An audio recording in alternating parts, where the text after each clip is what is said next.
सभी का एससीसीएन न्यूज के इस बुलेटिन में। आइए सबसे पहले नजर डालते हैं आज की सुर्खियों पर। सरायकेला खरसावां जिला के ईचागढ़ प्रखंड क्षेत्र में जंगली हाथियों के उत्पात के खिलाफ आक्रोशित ग्रामीण महिलाओं ने करीब 6 घंटे तक किया सड़क जाम के कारण दोनों ओर लगी वाहनों की लंबी कतार।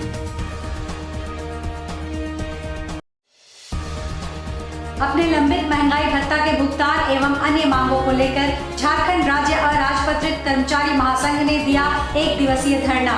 11 सूत्रीय मांगों का सौंपा ज्ञापन। नमस्कार।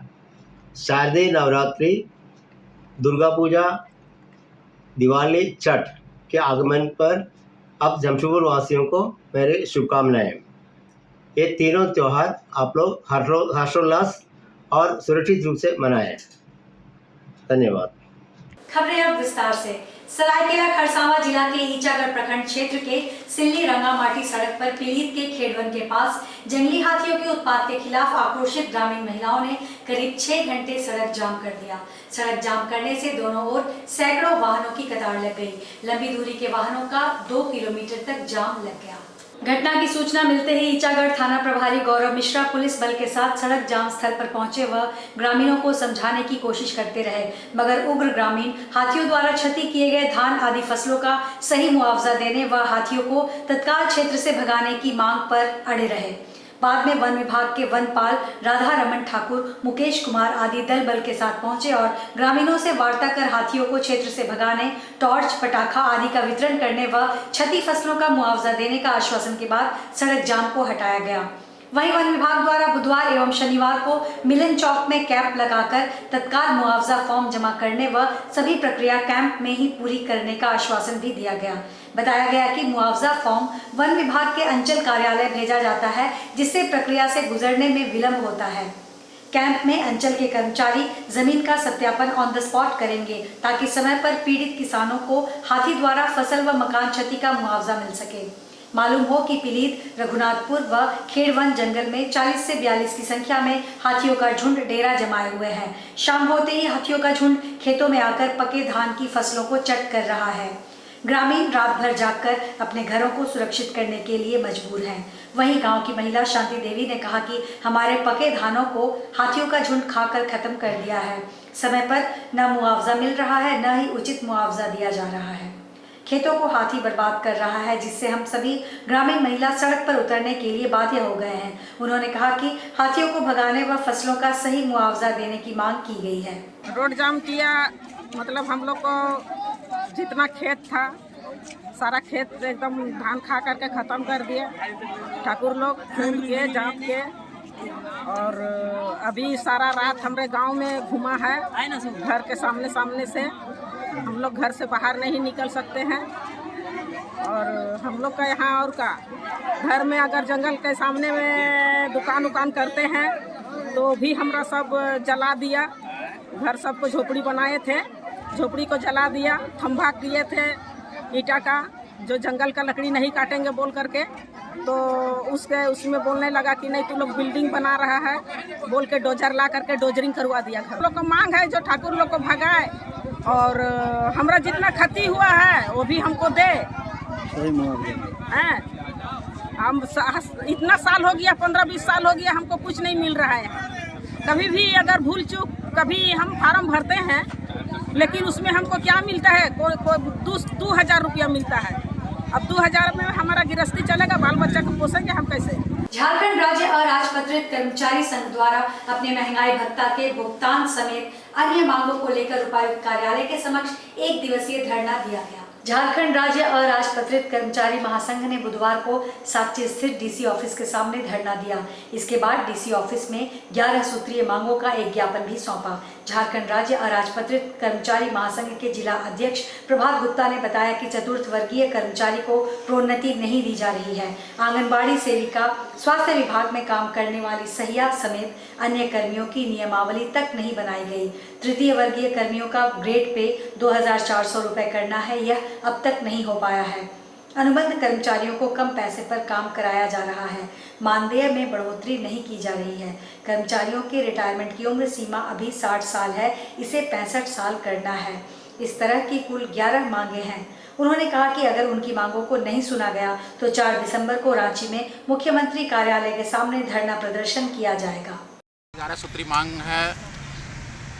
बीते जब से झारखंड सरकार बनी है कोई भी प्रोन्नति नहीं हो रहा है। झारखंड सरकार के चतुर्थ के कर्मचारियों को, VLW के कर्मचारियों को वेतन में कटौती कर दी जा रही है और अनुबंध पे कर्मी, आउटसोर्स कर्मी, इसका पूरा शोषण किया जा रहा है। इसको कम पैसा में काम कराया जा रहा है। मानदेय बढ़ोतरी नहीं की जा रही है। उम्र सीमा बढ़ाने के लिए 60 से 65 करना है और भी बहुत सारी नियमावली, आंगनबाड़ी सेविकाओं का नियमावली बनाना है। ये सारी मांगे को लेकर आज हम लोग 24 जिलों में एक साथ धरना प्रदर्शन का आयोजन उपायुक्त कार्यालय के समक्ष किया जा रहा है। और अगर हमारी बातें नहीं मानी तो 4 दिसंबर को रांची में हम लोग का रैली निर्धारित है और इसको हम लोग पूरा जोर शोर से रांची में मुख्यमंत्री के समक्ष पूरा प्रदर्शन करेंगे। चेस खेल के क्षेत्र में कर्नाटक राज्य में पहले और भारत देश के 50वें ग्रैंड मास्टर MS तेज कुमार मंगलवार को जमशेदपुर पहुंचे, जहां सुनारी स्थित झारखंड चेस अकेडमी के द्वारा उनका भव्य स्वागत किया गया। वैसे पूर्व से ही वे इस अकेडमी से जुड़े हुए हैं और खिलाड़ियों को टिप्स देने हेतु वे जमशेदपुर पहुंचे। वर्ष 2019 में इस अकेडमी की स्थापना हुई थी और सैकड़ों छोटे उम्र के बच्चे यहाँ चेस खेलकर ट्रेनिंग लेते हैं। इस अकेडमी से कई नेशनल खिलाड़ी भी निकल चुके हैं, जिनमें अधिराज मित्रा, नायरा आदित्य, रुद्र नील रॉय, दिव्यांश अग्रवाल, अक्षत चौधरी, मयंक झा, आर्यश्री, जाहिर अहमद, दशिता डे, समृद्धि मजुमदार, अद्विक कुमार जैसे नाम शामिल हैं। ग्रैंड मास्टर के अकेडमी में पहुंचते ही तमाम खिलाड़ियों में खासा जोश दिखाई दिया। काफी कम समय में ही इस अकेडमी ने बच्चों को नेशनल लेवल के खेल में पहुंचाया है, जिसकी तारीफ ग्रैंड मास्टर ने भी की। अकेडमी के अधिकारियों ने कहा कि आगे रांची में भी एक ब्रांच खोला जाएगा। अधिकारियों ने कहा कि चेस को एजुकेशन फ्रेंडली गेम भी माना जाता है और यही खास तौर पर बच्चों को सिखाया जाता है। मौके पर ग्रैंड मास्टर MS तेज कुमार ने इस दौरान अकेडमी के प्रयासों और छोटे छोटे खिलाड़ियों का उत्साहवर्धन करते हुए कहा कि वे तीसरी बार जमशेदपुर पहुंचे हैं और पहले की अपेक्षा बच्चों में खेल की रुचि काफ़ी बढ़ी है। बच्चों को ज़्यादा से ज़्यादा खेल में भागीदारी लेनी चाहिए ताकि उनका खेल दिन प्रतिदिन और निखर सके।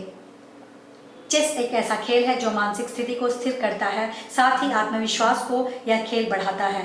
उन्होंने झारखंड चेस अकेडमी के प्रयासों की सराहना भी की, साथ ही सभी के उज्जवल भविष्य की कामना भी की। इस मौके पर अकेडमी के चीफ कोच दुष्यंत दास, अभिषेक दास, सहायक कोच अलका दास समेत अकेडमी के कई लोग मौजूद रहे। जमशेदपुर अभी तीसरी बार आ रहा हूँ। मेरा फर्स्ट नेशनल भी जब मैं खेला तो जमशेदपुर में ही था, वो कुछ 15 साल के ऊपर हो गए।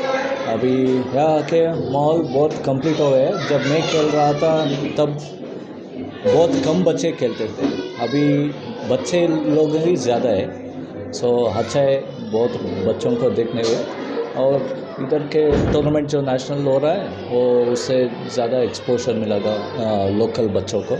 सो ऐसे ही टूर्नामेंट ज़्यादा करने से उनको ज़्यादा लोगों से खेल के उसका गेम भी थोड़ा इम्प्रूव होगा। अभी classical tournaments time control classical tournaments खेलने से ज़्यादा इम्प्रूवमेंट होता है, ऐसा बोल रहा हूँ। अभी क्लासिकल टूर्नामेंट्स बहुत हो रहा है लेकिन इस पार्ट में बहुत कम हो रहा है। सो क्योंकि ज़्यादा क्लासिकल टूर्नामेंट्स में पार्टिसिपेट करो, उससे ज़्यादा टाइम लेके थिंक करके आप खेल सकते हैं। सो उसमें मिस्टेक्स थोड़ा कम होगा। जमशेदपुर परम परवरिश संस्था द्वारा उलीजी मालवो आदिवासी जन कल्याण उच्च विद्यालय में बच्चों एवं शिक्षकों के बीच मुफ्त नेत्र जांच शिविर लगाया गया। बच्चों के बीच शिक्षा, खेलकूद एवं खाद्य सामग्री का वितरण किया गया, जहां मुख्य अतिथि के रूप में श्री विजय सिंह मौजूद थे, जिन्होंने संस्था की तारीफ की एवं संस्था के संस्थापक सौरभ सिंह और बाकी सदस्यों की भूरी भूरी प्रशंसा की। संस्था के संस्थापक सौरभ सिंह ने बताया कि प्रति सप्ताह ऐसे कार्यक्रम सरकारी विद्यालयों में होते हैं जहां सरकारी बच्चों में स्वास्थ्य एवं शिक्षा का विकास हो सके। सौरभ सिंह ने बताया कि परम परवरिश संस्था का उद्देश्य सरकारी विद्यालयों एवं प्राइवेट विद्यालयों में बराबरी बनाए रखना है। उन्होंने बताया कि संस्था का मुख्य उद्देश्य सरकारी संस्थाओं के स्कूलों और प्राइवेट संस्थानों के स्कूलों में को बराबरी में लाना है। उन्होंने बताया कि संस्था का मुख्य उद्देश्य सरकारी संस्थाओं के स्कूलों और प्राइवेट संस्थानों के स्कूलों को बराबरी में लाना है। सौरभ सिंह चाहते हैं कि संस्था के माध्यम से प्राइवेट और सरकारी विद्यालयों का अंतर समाप्त हो जाए। उन्होंने बताया कि आज हमारी संस्था द्वारा नेत्र जांच शिविर का आयोजन किया गया है। साथ ही सभी सरकारी विद्यालयों में पढ़ने वाले बच्चों के आने वाले समय में स्वास्थ्य की जांच की जाएगी और संस्था की ओर से सहायता की जाएगी।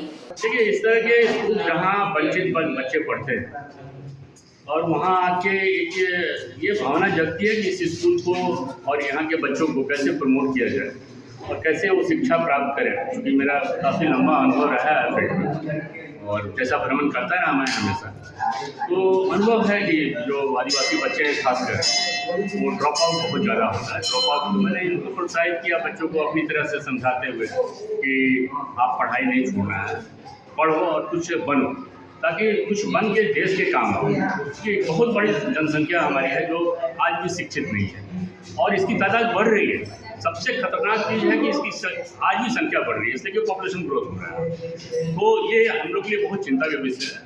मैंने शिक्षकों को भी समझाया कि आप उनके घर जाएँ, अभिभावकों को समझाएं कि बच्चों को बीच में पढ़ाई ना छोड़ें। तो जो छूटे हुए बच्चे हैं उनको भी इनरोल करना, जितना हो सके मैक्सिमम आप इनरोल कराइए। हमारी संस्था परम परिवरिश के द्वारा कुमुदिनी जन कल्याण मध्य विद्यालय में एक छोटा सा कार्यक्रम किया गया था, जिसमें करीब 55 बच्चों के बीच कुछ डिस्ट्रीब्यूशन भी हुआ है। पेंसिल, रबर, कटर और कॉफ़ी वगैरह, बिस्किट वगैरह डिस्ट्रीब्यूशन किया गया है, जिसमें आज हमारे माननीय विजय सिंह जी जो एक्स कमिश्नर हैं वो चीफ गेस्ट के तौर पर हैं। और अभी बच्चों के बीच में कुछ छोटा मोटा गेम्स भी करवाएंगे हम। उसके बाद जो बच्चे फर्स्ट सेकंड थर्ड होंगे उनको प्राइज़ भी दिया जाएगा कुछ। और हमारी संस्था जो है ये पिछले 1 साल से एक्टिव है कि हम लोग जितने भी गवर्नमेंट स्कूल है हर वीक किसी एक गवर्नमेंट स्कूल को हम टारगेट करते हैं जहाँ सुविधाएं नहीं मिल पा रही है।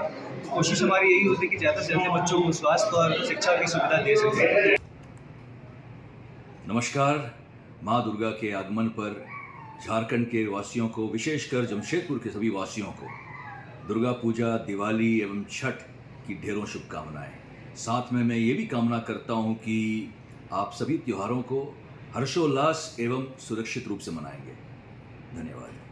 सीपी समिति मध्य विद्यालय और राइजिंग सन इंग्लिश स्कूल केबल बस्ती के द्वारा संयुक्त रूप से आज विद्यालय परिसर में बाल मेले का आयोजन किया गया। प्रभारी प्रधानाध्यापक अमित कुमार सिंह ने बताया कि 14 नवंबर बाल दिवस के दिन पर्व त्योहार का समय है, इसलिए विद्यालय में आज ही बाल दिवस समारोह का आयोजन मेले के रूप में किया गया। बाल मेले का प्रारंभ विद्यालय समिति के अध्यक्ष दिनेश कुमार ने फीता काटकर माता सरस्वती और भारत के प्रथम प्रधानमंत्री पंडित जवाहरलाल नेहरू जी के चित्रों के समक्ष दीप प्रज्वलित कर किया। कार्यक्रम को संबोधित करते हुए दिनेश कुमार ने कहा कि पंडित जवाहरलाल नेहरू बच्चों से बहुत प्यार और सम्मान करते थे, जिसके आलोक में उनके जन्मदिन के दिन ही बाल दिवस का आयोजन पूरे भारतवर्ष में होता है। बच्चे समाज के कर्णधार हैं, उनके वर्तमान और भविष्य की चिंता करना विद्यालय, शिक्षक और विद्यालय समिति का कार्य है। इसलिए आवश्यकता अनुरूप उन्हें शिक्षा के साथ वर्तमान परिदृश्य की जानकारी देना और उनके मानसिक विकास की चिंता करना भी हम सभी की जिम्मेवारी है। कार्यक्रम का संचालन विद्यालय के प्रभारी प्रधानाध्यापक अमित कुमार सिंह ने किया और कार्यक्रम को विद्यालय महासचिव परमानंद कौशल ने भी संबोधित किया। कार्यक्रम में विद्यालय प्रबंधन समिति के उपाध्यक्ष सालिक दास देवांगन, सचिव रेमन कुमार और वीरेंद्र कुमार तीनों मुख्य रूप से उपस्थित थे। आज का जो बाल मेला है ये हमारे पिछले 5-6 वर्षों से लगातार किया जा रहा है। केवल कोरोना काल में जो है इसे रोका गया था, स्थगित किया गया था और ये जैसे हर वर्ष की पिछली दफ़ा भी हुआ था, इस वर्ष भी आयोजन किया गया और आने वाले समय में हम लोग आयोजन इस तरीके का करते रहते हैं और करेंगे। इस आयोजन में हमारे जितने भी बच्चे हैं उनके अभिभावक भी आए थे और हमारे जो प्रबंधन समिति के जो सदस्य हैं, हमारे अध्यक्ष महोदय, हमारे महासचिव महोदय और जो भी कार्यकारिणी के हमारे जो सदस्य हैं वो सभी आए हुए थे। और हमारे जितने भी यहाँ पर टीचर हैं, दो स्कूल, जो हमारा हिंदी माध्यम स्कूल है और जो हमारा इंग्लिश माध्यम स्कूल है, वो दोनों के बच्चे काफ़ी उत्साहित होकर इस बाल मेला का उत्साह लिए और इस आयोजन में हम लोगों ने भरपूर जहाँ तक हो सकता था प्रयास किया कि बच्चों को ज़्यादा से ज़्यादा इसमें उत्साह करने का या मज़ा लेने का या इंजॉय लेने का मौका मिल सके। इसमें लजीज व्यंजनों का भी स्टॉल लगा हुआ था। सीताराम बेरा क्षेत्र के थाना भुइयाडीह में एक तेज रफ्तार बोलेरो 2 मोटरसाइकिल और एक स्कूटी को टक्कर मारते हुए सड़क किनारे नाली में जा घुसी। घटना पूर्व मंत्री दुलाल भुइयां के घर के पास मंगलवार रात करीब 10 बजे घटी। घटना के बाद स्थानीय लोगों ने बुलेरो चालक को पकड़ा और उसकी पिटाई कर दी। बुलेरो सवार अन्य 2-3 लोग फरार हो गए। घटना के बाद पूर्व मंत्री दुलाल भुइयां समेत अन्य बस्ती के लोग सड़क पर उतरे और बुलेरो को नशा में चलाने का विरोध करते हुए हंगामा किया। लोगों के सड़क पर हंगामा करने की वजह से भुइयांडीह मुख्य मार्ग पर भारी वाहनों का परिचालन 1 घंटे बाधित रहा। घटना में बाइक और स्कूटी सवार कुल 4 लोग घायल हुए। सभी घायलों को एमजीएम अस्पताल पहुंचाया गया। उधर 2-3 लोग मारते हुए आया गाड़ी में और पीछे से एक स्प्लेंडर था, उसके पीछे हम पूरा मारते हुए घूस गए गाड़ी उधर में, उसी लोग फेंका गए। फिर वहाँ से उठे हम तो कहते हैं कि गाड़ी उड़ी सब मेरा टूट गया, फोन पूरा टूट गया मेरा। 3-4-5 आदमी घायल है, पूरा बेहोश हो गए, हॉस्पिटल भी गए हैं। आज के इस बुलेटिन में बस इतना ही। हम फिर हाजिर होंगे कुछ और नई खबरों के साथ। तब तक के लिए SCCN न्यूज की पूरी टीम की ओर से मुझे दीजिए इजाजत। नमस्कार।